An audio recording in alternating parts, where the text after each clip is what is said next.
ಪ್ರಿಯ ವೀಕ್ಷಕರೇ ನಮಸ್ಕಾರ. ವೀಕ್ಷಕರೇ, ಮೇ ತಿಂಗಳಿನಲ್ಲಿ ಕನ್ಯಾ ರಾಶಿಯವರ ಅದೃಷ್ಟಗಳೇನು ಮತ್ತು ದುರಾದೃಷ್ಟಗಳೇನು ಮತ್ತು ಯಾವ ಕೆಲಸಗಳನ್ನು ಮಾಡಿದ್ರೆ ಅವರಿಗೆ ಶುಭ ಅನ್ನುವಂಥದ್ದು ಬರ್ತದೆ ಅನ್ನೋದನ್ನ ಈ ಒಂದು ವಿಡಿಯೋದಲ್ಲಿ ನಾನು ನಿಮಗೆ ತಿಳಿಸ್ಕೊಡ್ತಾ ಇದ್ದೇನೆ.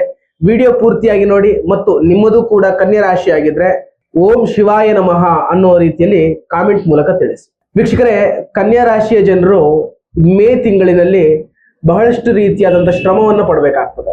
ಯಾತಕ್ಕೋಸ್ಕರ ಅಂತ ಹೇಳಿದ್ರೆ ಅವರ ಜೀವನದಲ್ಲಿ ಇದುವರೆಗೂ ಕೂಡ ಕಷ್ಟಗಳೇ ಬಂದಿರೋ ಕಾರಣಕ್ಕೋಸ್ಕರ ಒಳ್ಳೆ ರೀತಿಯಾದಂತಹ ಬದಲಾವಣೆಗಳು ಅವರ ಜೀವನದಲ್ಲಿ ಕಂಡು ಬರ್ತದೆ.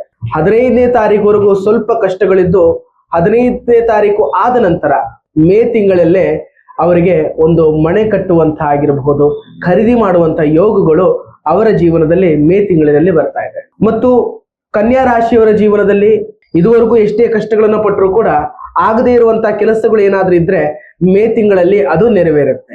ಮತ್ತು ಅವರೇನಾದ್ರೂ ವ್ಯಾಪಾರ ಏನಾದ್ರೂ ಮಾಡಿದ್ದೆ ಅಂತ ಆದ್ರೆ ಸ್ವಲ್ಪ ಜಾಗರೂಕವಾಗಿ ಅವರು ವಹಿಸ್ಬೇಕಾಗತ್ತೆ. ಇದುವರೆಗೂ ಅವರಿಗೆ ಕಷ್ಟ ನಷ್ಟಗಳು ಮತ್ತು ಲಾಸ್ಗಳೇ ಆಗಿದೆ. ಮತ್ತು ಮೇ ತಿಂಗಳಿಂದ ಅವರ ಜೀವನದಲ್ಲಿ ಅಭಿವೃದ್ಧಿ ಅನ್ನುವಂಥದ್ದು ಕಟ್ಟಿಟ್ಟ ಬುತ್ತಿ ಆಗಿರುತ್ತೆ. ಹಾಗಾದ್ರೆ ಶಿವನ ದೇವರ ಪ್ರಿಯ ಈ ಒಂದು ಕನ್ಯಾ ರಾಶಿ ಆಗಿರೋ ಕಾರಣಕ್ಕೋಸ್ಕರ ಶಿವನ ದೇವಸ್ಥಾನಕ್ಕೆ ಹೋಗಿ 3 ಪ್ರದಕ್ಷಿಣೆಯನ್ನ ಸೋಮವಾರದ ದಿವಸ ಕನ್ಯಾ ರಾಶಿಯ ಜನರು ಹಾಕ್ಬೇಕಾಗತ್ತೆ. ಹಾಗಾದ್ರೆ ವೀಕ್ಷಕರ, ಈ ಒಂದು ವಿಡಿಯೋ ನಿಮಗೆ ಇಷ್ಟವಾದಲ್ಲಿ ಲೈಕ್ ಮಾಡಿ, ಶೇರ್ ಮಾಡಿ ಮತ್ತು ನನ್ನ ಚಾನಲ್ನ ಸಬ್ಸ್ಕ್ರೈಬ್ ಮಾಡಿ. ನಮಸ್ಕಾರ.